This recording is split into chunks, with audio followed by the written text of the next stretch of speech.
The big thing to realize is that you've spent the last X number of months figuring out how to build one unit, right? And that is really hard, how to make one unit good. But you now are taking on a whole new set of challenges, which is how to explain to somebody else to make thousands of that and have it come out the same each time. And so there's a whole lot of things that go into that. There's a timeline of how fast are we going to make these and when are we going to ship them and who do they go to. There are quality issues. It's not a matter of it doesn't work. It's a matter of 3% of them vary in this way. Why is that? And when you make 10,000, is that going to, are those 3% going to get worse? What's going to happen to the tolerances?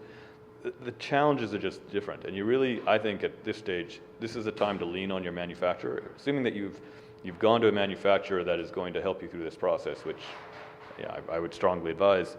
They are the ones who know how to do manufacturing engineering, and rely on them. Ask them for their help. Don't try to solve problems yourself because the fix that you're going to make is a one-off, and the fix that you need is a process change to prevent the problem from happening in the first place. One thing that as a first-time maker of hardware, it's difficult, I think, to have discipline around not making changes to the design once you realize how it could be better. But the thing that we have learned the hard way a couple times is that every time you make a change to the design, you inject some chaos into your manufacturing process if it's already up and running, which is probably going to slip your delivery date of that first unit. And so in our first gen product, just as an example, we made a change to the clear top, this piece of polycarbonate that covered up the screen and protected it from getting scratched. And we had a version of this that was too soft, so the screens were getting scratched when we were doing some beta testing.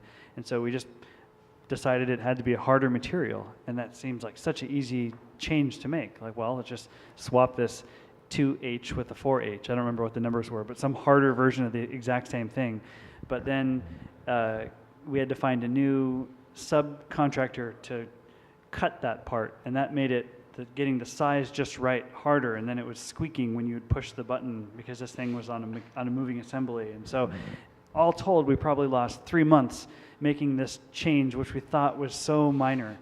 And so just being able to make judgment calls about, is this important enough to risk our timeline or not? And as a first-time maker of a product, you tend to say, well, yeah, I want this thing to be perfect. Like, I've got to make all these changes right now, or it's not going to be a good product. But sometimes it's a triage thing. You have to be willing to let some things go if they're not that important. Another thing that happens a lot is you'll get initially quoted a fairly low price that you seem happy with. And then you sign up with that factory, you pay a percentage up front. You shouldn't pay all of it up front, for sure. You should just pay as small of a percentage as you can. But they know you're invested, right?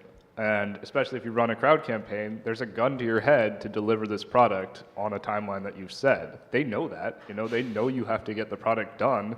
You don't have time to retool with another company.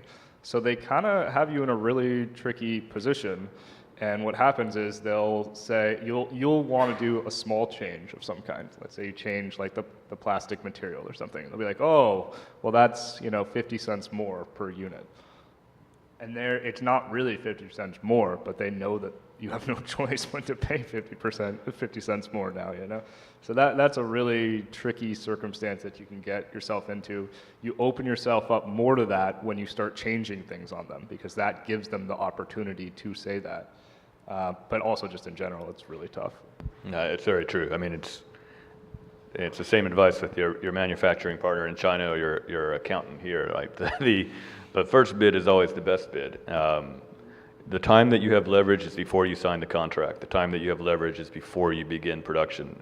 And you will get your best offers and the best sounding deals at that point. I mean, that's just business. The trick is to have your design be as close to final as possible when you're doing that work. That both gives them the best ability to make a real quote that they actually can stand by, as opposed to, you don't know what you're really asking them to build, so they're just kind of guessing and they're going to have to change it later.